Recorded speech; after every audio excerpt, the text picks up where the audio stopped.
Alrighty, this is a tour of the vans that we currently have here at the Van Lab.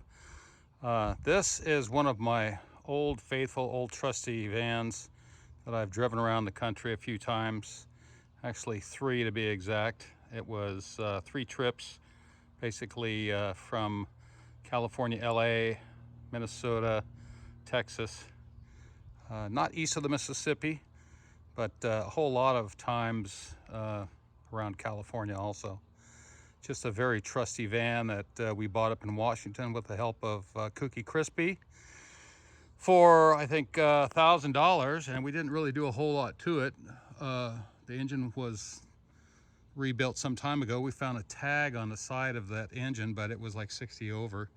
Now it sits because it's got an engine noise and it sounds internal, so this one's going to need a new engine. But this is a 69 panel van, 90-inch wheelbase, and I bought it pretty much as you see it. It was pretty good shape, no problems. It has these Z28 wheels on it, which are really nice, and I just need another chrome ring for one of the other sides. I've done a few other things to it. We put disc brakes on it, put an overdrive transmission into it, and it's got a really numerically low rear axle ratio, like a 276 if memory serves. But you can see the stock around the choke is pretty busy. That's for the overdrive. The far left is the cable pull. The middle one is the standard choke. And then the one on the far right is for reverse. So this is a 4-speed with overdrive. That's an R10Q-1 overdrive.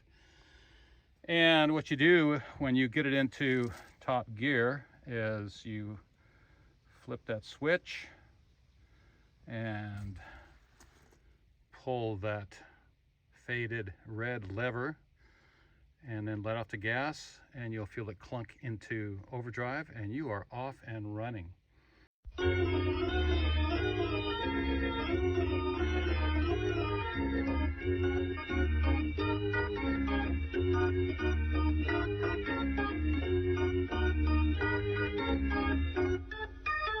So this is affectionately known as the WedgieVan. It used to be my son's, and I kind of repossessed it from him when he wasn't behaving. And some of these things are original as far as to me, these custom coin type decorations on the visor. I never did change those out. The other one basically fell off.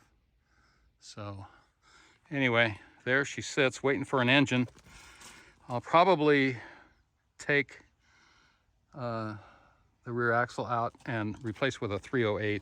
The 276 is just too high. Too high. I mean, even with this 250, when it's in good shape, it just can't pull that top gear in overdrive. And on a long downhill, I've had it up to 100 miles an hour. And so it's in pretty good shape. Basically didn't do anything to it. Pulled that pop-out window out to try to duplicate that, and never put it back in. That didn't quite work out the way I planned. One thing I did when I was working on this and driving it around quite a bit, we got this big old bubble mirror. I really like this for the panel vans.